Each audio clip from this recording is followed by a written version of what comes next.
Hello दोस्तों, कैसे हैं आप लोग। कैसी चल रही है आपकी तैयारी।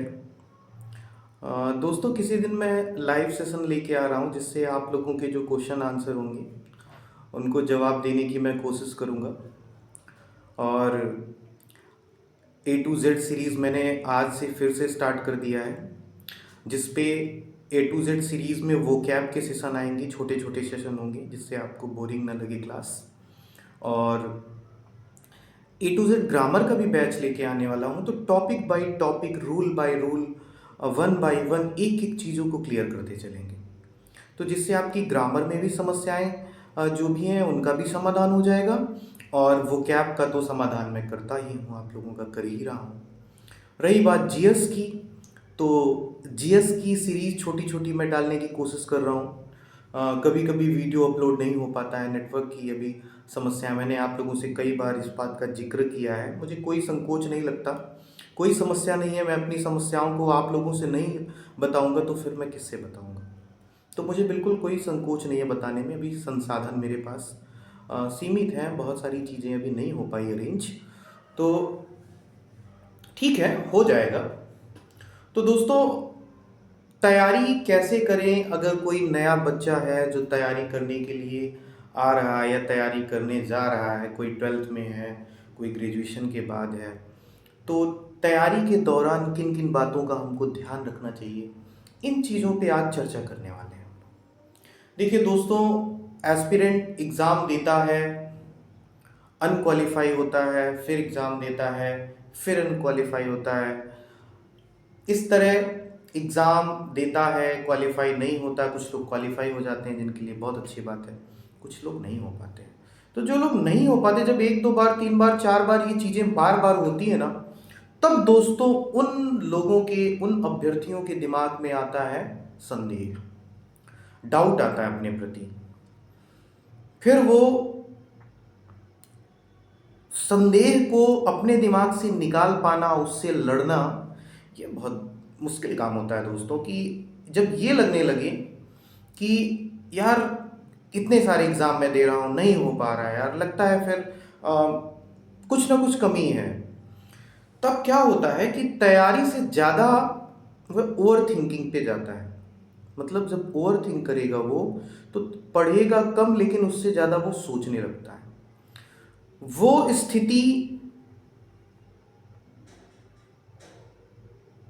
एक एस्पिरेंट के लिए बहुत खतरनाक स्थिति होती है, और उससे निकल पाना ही सक्सेस का मेन मंत्र है। जब आप उस डाउट से निकल के आते हैं ना, फिर आपको कोई रोकने वाला नहीं है। लेकिन उस डाउट से निकलना, ये बड़ी बात है। बहुत सारे लोग उसी कहते नहीं कि जाल में फंस के रह जाते हैं, छोड़ देते हैं तैयारी। तो इस चीज़ का ध्यान रखिएगा, जो लोग प्रॉपर एग्ज़ाम दे रहे हैं। तो अगर ऐसी चीज़ें आपके साथ हो रही है, तो ये जान लीजिएगा कि आप बहुत जल्द सफलता की सीढ़ी चढ़ने वाले हैं। बहुत जल्द आप सफल हो जाएंगे।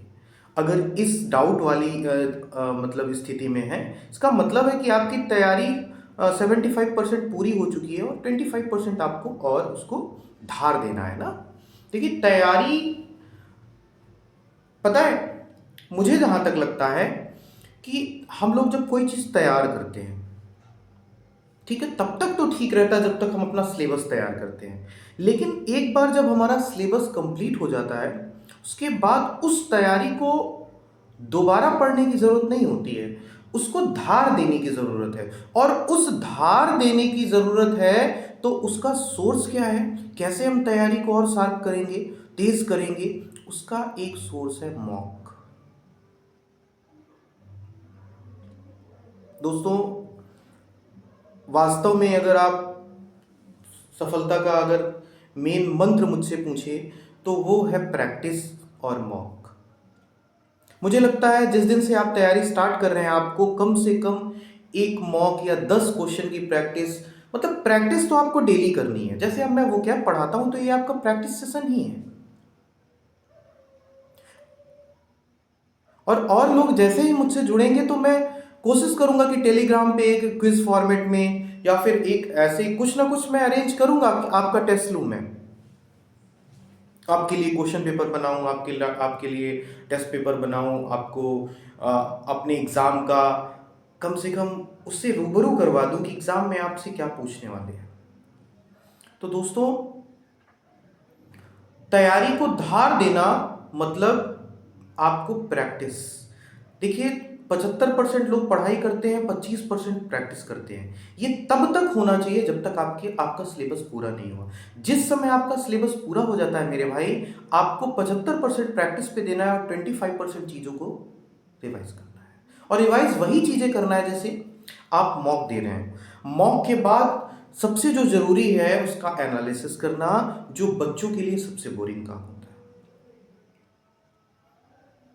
अगर आप मॉक दे रहे हैं और उसका एनालिसिस नहीं कर रहे हैं तो ये जान लीजिए कि आपका मॉक देना बेकार है। मॉक दीजिए, उसका एनालिसिस करिए और उसका एक शॉर्ट नोट्स भी बनाइए जिसको कभी भी आप पलट करके उसको पढ़ लें।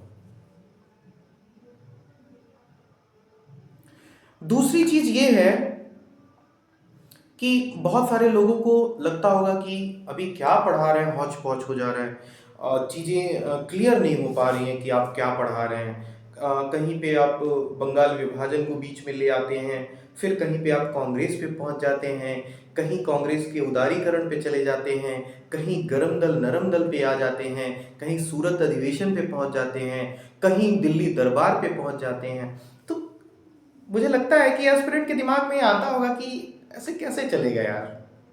देखो दोस्तों, मुझे लगता है मस्तिष्क सीधी चीजों को कम कैप्चर करता है, जितनी टेढ़ी चीजें होंगी उतना वो चीजों को कैच करेगा। और मैंने सीखा है या सिखाने का जो मेरा प्रयास है कि मैं सीधा सीधा तो आपके बुक में भी लिखा है यार, पढ़ो उसको। कब से नहीं पढ़ रहे हो उसको? पढ़ो। तो सीधा सीधा अगर बुक्स में भी लिखा है पढ़ लीजिए उसको, लेकिन मुझे चीजों को आपके दिमाग में बिठाना है।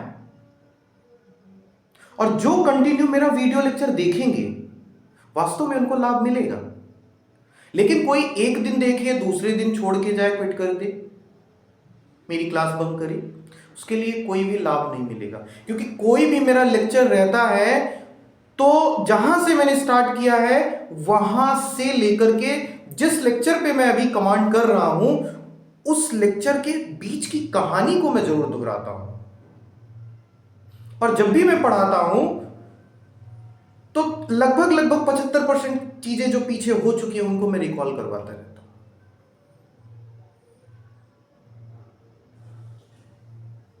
तो जैसे मैं पढ़ा रहा हूं ना, अभी धीरे धीरे अभी आपको बहुत सारे लोग होंगे जो मुझसे आइसोलेट हो जाएंगे, दूरी बना लेंगे, वीडियो लेक्चर को छोड़ के चले जाएंगे। जब मैंने कभी पढ़ाना स्टार्ट किया था ना, तो मैं बच्चों से यही कहता था कि बेटा मुझे 1 महीना दो, तुम मुझे समझने में आपको कम से कम 1 महीना लगेगा। और जिन बच्चों ने समय दिया, शुरू में बहुत दिक्कत हुई उनको, मतलब क्या ही कहूं कि उन्होंने पूर्ण रूपेण अपना मन बना लिया था कि नहीं यार इस टीचर से तो नहीं पढ़ना। लेकिन फिर भी जो लोग मेरे साथ बने रहे, तो वो लोग जरूर मुझसे डिस्टेंस में हैं, दूरी पे हैं, लेकिन आज भी उनको मेरी कमी खलती है। और इस बात को बोलने में मुझे बिल्कुल भी संकोच नहीं लगता यार कि मैंने कुछ ना कुछ तो कमाया है ना। अगर लोगों के अंदर मैं अपनी जगह बना पाया हूं तो कुछ ना कुछ तो रहा होगा ना यार, पढ़ाया होगा मैंने अच्छे से। तो दोस्तों देखिए, ये कोई बताने वाली बात नहीं है, जताने वाली बात नहीं है कि आप ये कहने लगे कि आप जता क्यों रहे हैं। मैं इसलिए ये चीजें बता रहा हूं कि आप मेरे साथ बने रहो, और बने रह करके कम से कम 10 से 15 दिन देखो, फिर अपने तैयारी का लेवल आप देख लो यार। एक बार आओ तो मेरे साथ। और किसी को दिक्कत होती है तो मुझे बताइए, कमेंट्स में अपना ओपिनियन दीजिए कि हमको आपसे पर्सनली बात करनी है, चीजों को जो चीजें नहीं समझ में आई हैं उनको पूछना है। मेरा नंबर ले लो, आप पूछो मुझसे। मेरे पास टाइम होगा, मैं बिल्कुल आपकी समस्याओं का समाधान करूंगा। और अभी तो मेरे पास बहुत ही लिमिटेड लोग हैं, आराम से कर सकता हूं। जितना भी मुझे जानकारी है, जितना भी मुझे पता है, जितना भी मैं आपकी मदद कर पाऊं तो उतना कोशिश करूंगा। तो एक बार फिर से मैं कहूं कि अगर आपको लगता हो कि कहीं आप बंगाल विभाजन से बंगाल विभाजन से आप लोग दिल्ली दरबार पे सर पहुंच जा रहे हो आप, और कभी गरम से गरम दल नरम दल पे आ जा रहे हो, कभी सूरत अधिवेशन पे आ जा रहे हो, कभी बनारस अधिवेशन पे आ जा रहे हो, ये चीजें आपके दिमाग में कब आपके दिमाग में फीड हो जाएंगी, पहुंच जाएंगी, आपको पता नहीं चलेगा, लेकिन समय लगेगा मेरे भाई। कम से कम 10 दिन का समय, 15 दिन का समय दो, कंटिन्यू वीडियो लेक्चर देखो, मॉक दो, प्रैक्टिस आज से शुरू कर दो, और फिर अपनी तैयारी का लेवल देखो। हाँ, एक चीज मैं और बताऊंगा, जो भी मैं यहां पे फैक्ट्स लिखवा रहा हूं उनका आधार PYQs है, प्रीवियस ईयर क्वेश्चन पेपर। बेमतलब की चीजें नहीं है। और मुझे खुश करने के लिए मैं मनगढ़ंत कहानी या फिर दूर दूर की कॉन्कॉक्टेड स्टोरी सुना करके मुझे आपका टाइम पास नहीं करवाना, मुझे आपका एग्जाम भी निकलवाना है।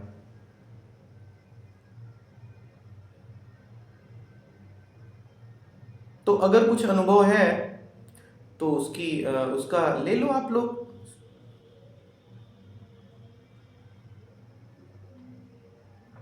अगर आपके यूज में आए तो उसका प्रयोग करो मेरे भाई, है ना।